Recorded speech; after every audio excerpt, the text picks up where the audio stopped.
Hola coleguitas, ¿cómo estáis? Espero que muy bien y con ganas de aprender, porque en este vídeo voy a hablaros del reino de las plantas, o lo que es lo mismo, del reino vegetal. Al tratarse de un tema bastante extenso, vamos a dividirlo en varios capítulos, por lo que os recomiendo que echéis un vistazo a la lista de reproducción para no perderos nada en relación con este tema tan interesante. En este primer vídeo vamos a dividir la información en 4 capítulos.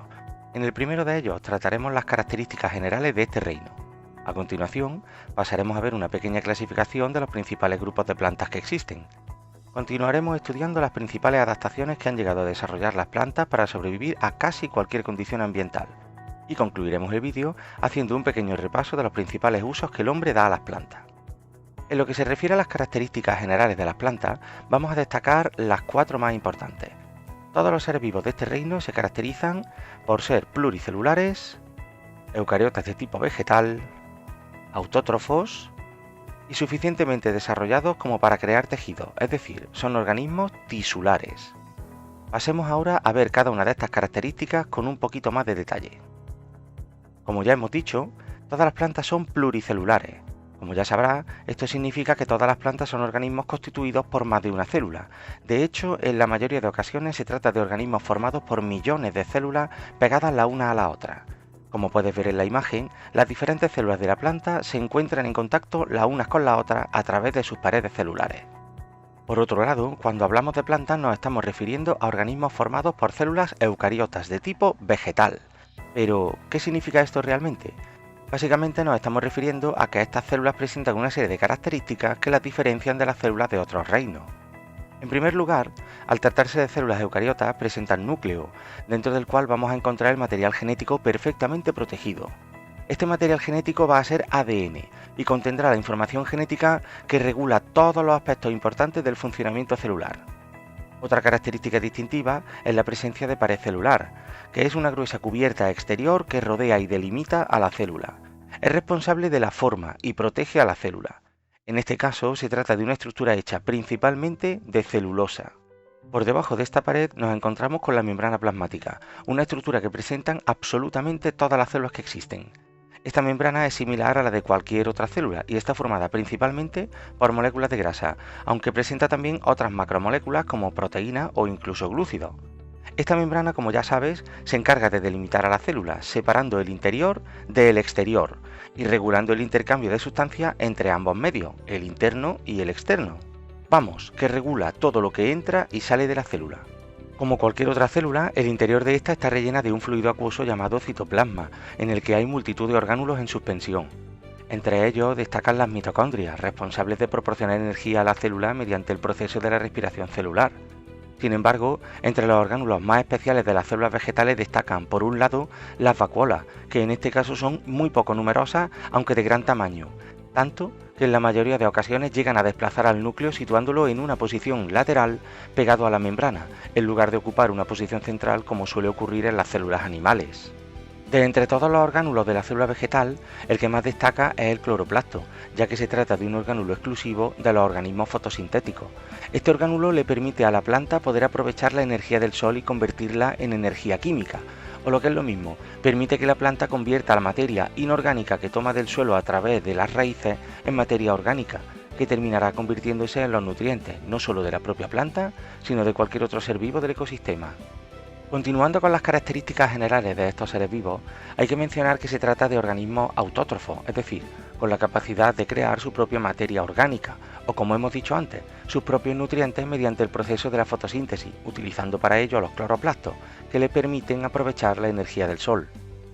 Por último, dentro de las generalidades de este reino, destaca un alto nivel de organización celular, lo que les permite crear tejidos especializados. Recuerda que un tejido no es más que un conjunto de células del mismo tipo que actúan de forma coordinada para realizar una o varias funciones. Dependiendo del tipo de célula, estos tejidos podrán desarrollar diferentes tareas, de ahí que podamos distinguir diferentes tipos de tejidos. En el reino de las plantas podemos destacar entre los más importantes los tejidos protectores, que como su propio nombre indica, se encargan de proteger a la planta de estímulos externos que pudieran dañarla o incluso de situaciones ambientales complicadas, evitando por ejemplo la desecación.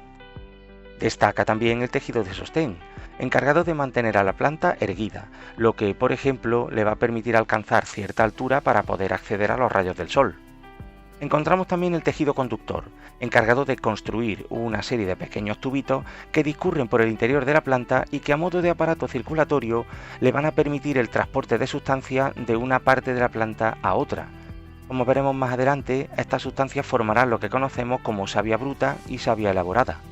Por último, y no por ello menos importante, encontramos el tejido clorofílico, que como su propio nombre indica, está formado por células en las que se acumulan importantes cantidades de clorofila, gracias a la cual la planta podrá realizar la fotosíntesis, siendo por tanto el tejido responsable de que la planta sea un organismo autótrofo.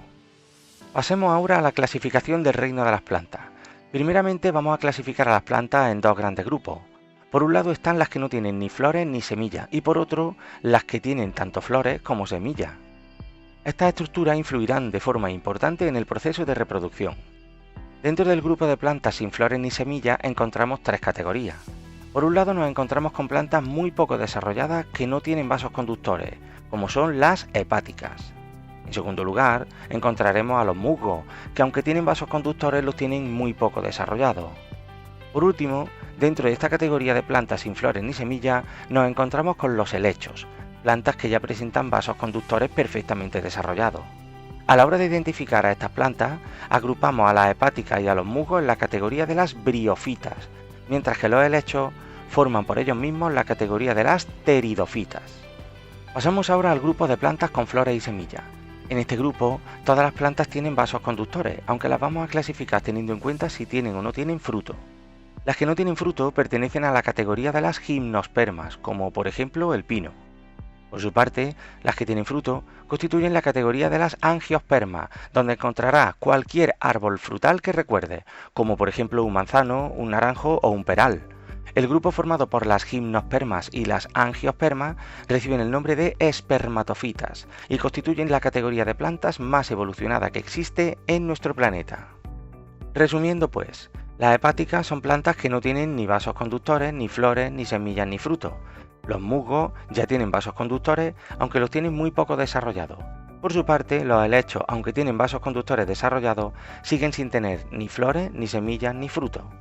Las gimnospermas ya presentan vasos conductores, flores y semillas, aunque no frutos, siendo las angiospermas las únicas plantas capaces de formarlos.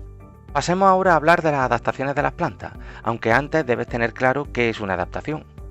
Cuando hablamos de adaptaciones nos estamos refiriendo a cualquier característica física, comportamiento o estructura que la planta desarrolle con el objetivo de adaptarse a las condiciones ambientales y por lo tanto le permita sobrevivir. Evidentemente, la adaptación que desarrolle la planta va a depender del estímulo o condición ambiental a la que tenga que sobrevivir, por lo que vamos a clasificar las adaptaciones teniendo en cuenta el elemento o la condición ambiental que la provoque. En ocasiones, la planta tiene que adaptarse a condiciones desfavorables de temperatura. Cuando ésta es excesivamente elevada, es decir, cuando la planta tiene que sobrevivir al calor, su principal peligro es la deshidratación. Para poder evitarla, en algunos casos la planta reduce el tamaño o la superficie de sus hojas, como ocurre con los cactus, en los que las hojas se convierten en espinas. En otros casos, la planta desarrolla unas raíces muy largas para poder acceder al agua del suelo o incluso prepara el tallo para poder almacenarla.